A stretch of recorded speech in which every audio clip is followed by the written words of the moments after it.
Alors voilà, nous sommes au sud de la Capissar. En fait, on est toujours à Phalsbourg, au centre de simulation, avec le sous-lieutenant Tropé, pilote d'hélicoptère. C'est ici qu'on s'entraîne avant de partir en mission aux quatre coins de la planète. Centre extrêmement important, quasiment unique dans le nord-est de la France, extrêmement moderne, tout informatisé. Bonjour, capitaine Grimaud. C'est vous qui êtes le responsable de ce centre de simulation. Alors, chose assez étonnante, c'est la qualité des images. Ce sont des images satellites que vous retravaillez, c'est de la 3D. C'est ça qui vous sert de base de travail ? Oui, tout à fait. Donc là, on est sur une base de données Afghanistan, donc qui esthétiquement a un rendu, comme vous le voyez, plus performant que la base de données France sur laquelle nous travaillons, du fait de la modélisation par des photos satellites, de l'imagerie satellite. Sud de la Capissar, ça veut dire que vous avez des photos satellites de la zone, elles sont traitées, elles sont envoyées ici à Phalsbourg, et les pilotes, avant de partir en opération, que ce soit en Afghanistan ou ailleurs, s'entraînent. C'est ça l'idée. On découvre la mission, le terrain, c'est quoi l'objectif ? Alors tout à fait, d'une part, c'est l'industriel qui s'occupe de la partie conception de la base de données.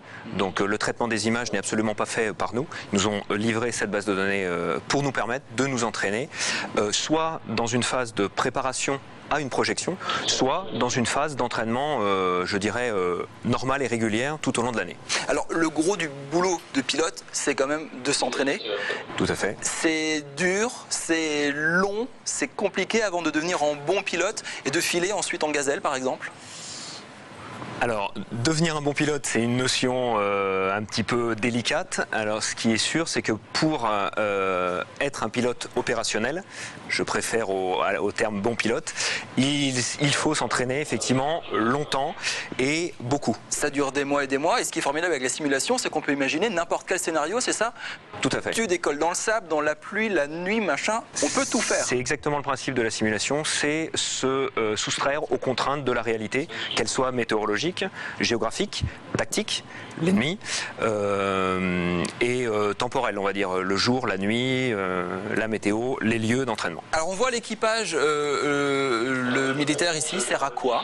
Alors là, c'est le poste d'animateur qui interagit au niveau visuel sur l'entraînement des deux équipages, et la partie animation radio est jouée par l'animateur.